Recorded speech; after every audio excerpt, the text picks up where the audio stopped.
नमस्कार, आप देख रहे हैं सच हरियाणा हमेशा सच के साथ। भिवानी महेंद्रगढ़ लोकसभा क्षेत्र से सांसद चौधरी धर्मबीर सिंह ने कहा है कि देश के प्रधानमंत्री श्री नरेंद्र मोदी के कुशल और सशक्त नेतृत्व में भारतीय सेना ने पाकिस्तान को आतंकवाद का मुंहतोड़ जवाब दिया है। दुनिया भर के सभी देशों ने भारतीय सेना के पराक्रम का लोहा माना है। ऐसे में भारतीय सेना का जितना सम्मान और प्रशंसा की जाए उतनी कम है। भारतीय सेना के सम्मान में देश भर में तिरंगा यात्राएं निकाली जा रही हैं, जिनका मकसद सेना के शौर्य और पराक्रम की गाथा को जन जन तक पहुंचाना है। लोकसभा सांसद चौधरी धर्मबीर सिंह ने कहा कि आज भारत सहित दुनिया के लगभग सभी देश चाहते हैं कि विश्व से आतंकवाद का सफाया हो। जम्मू कश्मीर के पहलगाम में आतंकी घटना के बाद पूरा देश चिंतित था। लगभग सभी देश चाहते हैं कि विश्व से आतंकवाद का सफाया हो। जम्मू कश्मीर के पहलगाम में आतंकी घटना के बाद पूरा देश चिंतित था, लेकिन प्रधानमंत्री श्री मोदी ने अपनी सूझबूझ से तीनों सेनाओं के प्रमुखों को आतंकवाद का करारा जवाब देने के लिए खुली छूट दी। देखिए, आज सारा देश इस आतंकवाद के खिलाफ और जिस प्रकार के देश के सभी 142 करोड़ आदमियों ने एक मुश्त होकर इस पाकिस्तान द्वारा जो आतंकवाद और खासकर अपने देश में जिस प्रकार से बार बार, ये आज से नहीं पिछले कई साल से, और हमारे घर के अंदर एंट्री करके जिस प्रकार की दुर्घटनाएं ये करते हैं, इसीलिए और खासकर पहलगांव के बाद सारा देश चिंतित था और सारे देश ने भारतीय सेनाओं को पूर्ण समर्थन, और हमारे देश की तीनों सेनाओं ने, चाहे वो थल सेना है, वायु सेना है, जल सेना है, और उन्होंने बड़ी बहादुरी और सूझबूझ से, क्योंकि माननीय प्रधानमंत्री जी ने पूरी की पूरी छूट उनको दे दी कि हमारे से इजाज़त लेने की जरूरत नहीं, तुमने जो अच्छा लगे इस आतंकवाद को हमने जड़ से मिटाना है। और जिस प्रकार से हमने उनके घर में घुसकर जहाँ जहाँ ये ठिकाने थे और बहुत अरसे से बना रखे थे, दुनिया भी कहीं ना कहीं इस आतंकवाद से बड़ी भारी प्रभावित है, चाहे वो यूरोप के देश हो, अमेरिका हो, कोई भी देश क्यों ना हो। और इसीलिए एक अच्छी सूझबूझ से जब प्रधानमंत्री जी ने बार बार मीटिंग लेके और तीनों सेनाओं को विद सीडीसी कि हमारे से भी पूछने की जरूरत नहीं, तुमने जो जायज लगता है, हमने इस आतंकवाद को जड़ से उखाड़ना है और ये स्ट्राइक करके, बल्कि एक अचंभित हुआ पाकिस्तान भी, उनको ये था ही नहीं कि दोबारा से इस प्रकार की कार्रवाई तुम्हारे खिलाफ होगी। और ऐसी जगह 9 के 9 जगह छांट ली जहां आतंकवादियों का प्रशिक्षण होता था। एयरबेस जो अपने आप को सुरक्षित मानते थे, उनको भी सबसे पहले ध्वस्त किया ताकि ये उल्टी कार्रवाई ना करें। और पाकिस्तान ने भी सारी हेराफेरी करने की कोशिश करी। हवाई अड्डे जहां से आम आदमी ट्रेवल करता है एयरपोर्ट से, उन्होंने उनको बंद नहीं किया।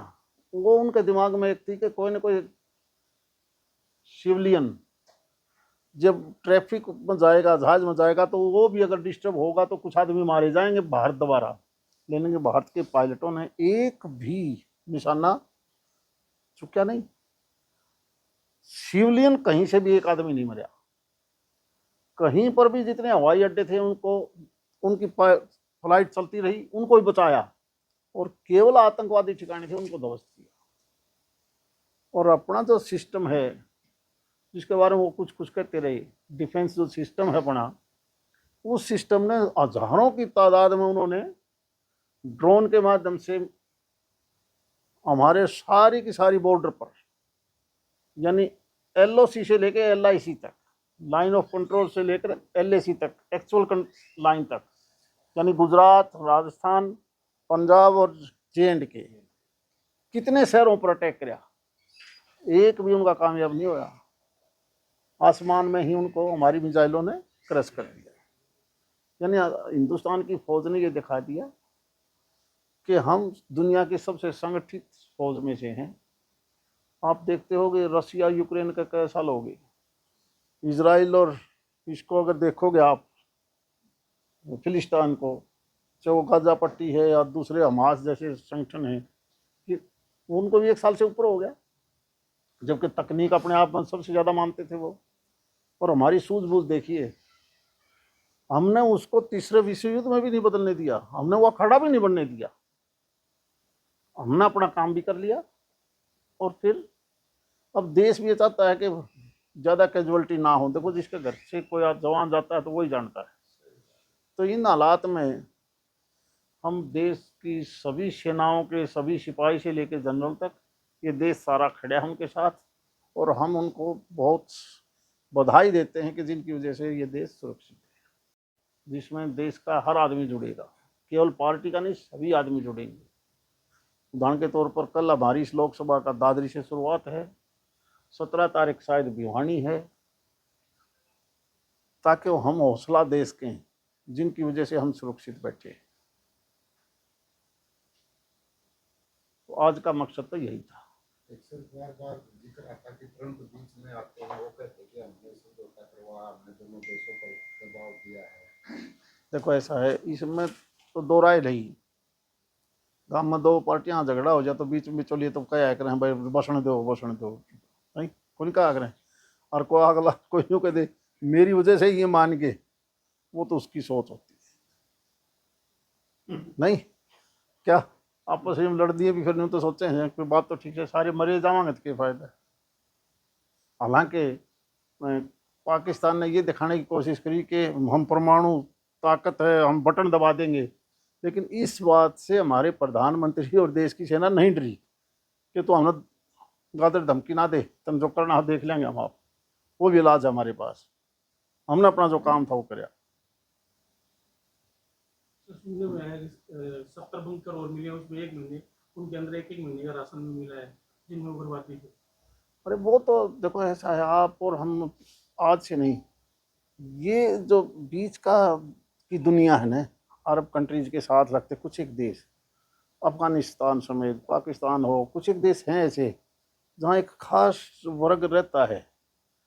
वो तो पता नहीं, वो शुरू से उनका दिमाग ही ये है कि मार लूँ मर लूँ, यानी वो चीज़ बच्चों की पढ़ाई के लिए, खान पीने के लिए, डेवलपमेंट के लिए नहीं सोचेंगे।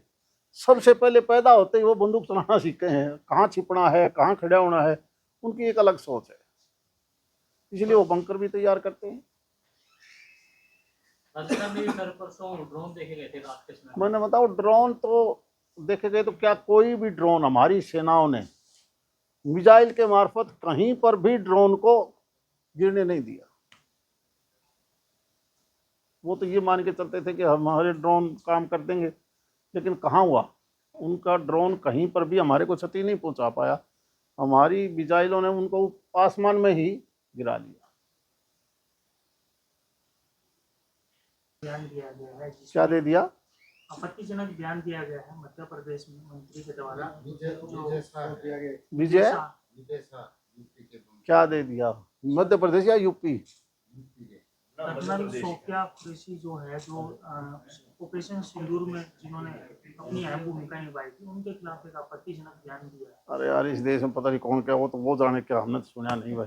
लेकिन इस फौज के ऊपर हमें पूरी तरह से सारा देश उनके ऊपर आज केवल आस नहीं टिकाए बैठा, बल्कि हम ये मान के चलते हैं कि हमारे सेना से दुनिया की दूसरी ताकतवर देशों की सेनाओं से भी हमारा सिपाही, हमारी फौज की तीनों की तीनों, चाहे वो डिफेंस की कोई भी क्यों ना हो, एयरफोर्स हो, पानी वाले हों जिसको हम नेवी बोल देते हैं, या थल सेना हो, हमारे सिपाही जितनी मजबूती से लड़ते हैं और ईमानदारी से लड़ते हैं देश के लिए, बाकी दुनिया के दूसरे देश नहीं। सर, कांग्रेस पार्टी भी संसद का विशेष सत्र बुलाने की मांग लगाना चाहिए, जिसमें ऑपरेशन सिंदूर से लेकर के सेना में जो भी कार्रवाई की गई तमाम विषयों पर विस्तार से चर्चा की जाए। माननीय प्रधानमंत्री जी ने बड़ा विस्तार से आज शायद सुना होगा कल आपको ने, और हमारे रक्षा मंत्री जी ने भी, सेना के तीनों जो हेड हैं उन्होंने भी, रक्षा सचिव ने भी, विदेश मंत्रालय ने भी सारी चीज़ें डिटेल बताई हैं। और मैं तो कांग्रेस वाले नेताओं का भी स्वागत करता हूं कि उन्होंने भी देश के साथ मिलके प्रधानमंत्री जी को खुली छूट दी कि हम सब आपके साथ हैं, इसलिए वो भी बधाई के पात्र हैं। पंजाब सरकार के द्वारा दोबारा याचिका दर्ज की गई है हाई कोर्ट में पानी के मुद्दे को लेकर। ये जो लिखनी पढ़नी है ना, क्योंकि पंजाब हरियाणा हाई कोर्ट में देखोगे तो वकीलों की जनसंख्या बहुत है, भिवानी में बहुत है। कोई केस नहीं होगा ना तो भी नहीं कोई चिंता ना करे, तारा ध्यान होगा, वैसे मन नाम नहीं लेना चाहिए। एक बार हमारे पूर्व मुख्यमंत्री की सजा होगी और वकीला ने कह दिया ये तो तड़का उड़ जाएगी, क्यों चिंता करो, ये तो हाई कोर्ट गए कुछ नहीं, सुप्रीम कोर्ट गए तो कुछ नहीं, रहा क्या, क्या रहा वही बात। क्योंकि दिल्ली में जब उनकी पार्टी की सरकार थी और उस वक्त के मुख्यमंत्री ने एक बयान दे दिया कि हरियाणा प्रदेश की जनता ने हमारे जमुना में जहर मिला दिया, इसलिए पानी दूषित हो गया। उस बात का दिल्ली वासियों ने इतना बड़ा बदला लिया कि उसकी सत्ता चली गई। और अब वही दिल्ली का पूर्व मुख्यमंत्री, जिसका आदमी पंजाब के अंदर मुख्यमंत्री है, उसके ऊपर प्रेशर बना रहा है कि तू क्यों करे हरियाणा ने का पानी बंद कर दे, लीगल इलीगल। और उस बात की बात में वो आ गया ऐसे माहौल में। हकीकत में आप भी सियाने हो, किसी भी नदी के ऊपर कोई झील पर आप बांध बनाओगे तो उस बांध का मकसद क्या है? बांध का मकसद तो इतना है कि 12 के 12 महीना में बारिश का टाइम हो, बिना बारिश के टाइम पर कभी बार वैसे बारिश आ जाए या बर्फ का पानी हो, उस झील में रोकोगे तो बांध बनेगा और उस बांध से आप बिजली भी बनाओगे। उस बांध से 12 के 12 महीने में जिसको जरूरत है उसको पानी दोगे आप समझौते के अनुसार। यही तो है। ये थोड़ा होगा कि किसी ने आपने कह दो चमासम घना पानी ले लिया, उसको मान लेगा कि अरे बीबीएमबी ने फैसला कर रखा है कि जब जरूरत है तो इस प्रदेश को इस महीने में इतना जाएगा, इस दिन इतना जाएगा। ये तो दिल्ली का इनकमिंग और आउट गोइंग दिल्ली की होती है। और कोई न्यू कह दे 12 महीने में कि तन्ने जुलाई अगस्त में तो बहुत घना पानी ले लिया, तो नहीं कौन देवा, जुलाई अगस्त तो हमने जरूरत को नहीं। यानी इस प्रकार की बातें करता है जैसे ऐसा तो कोई अनपढ़ भी नहीं करेगा यार।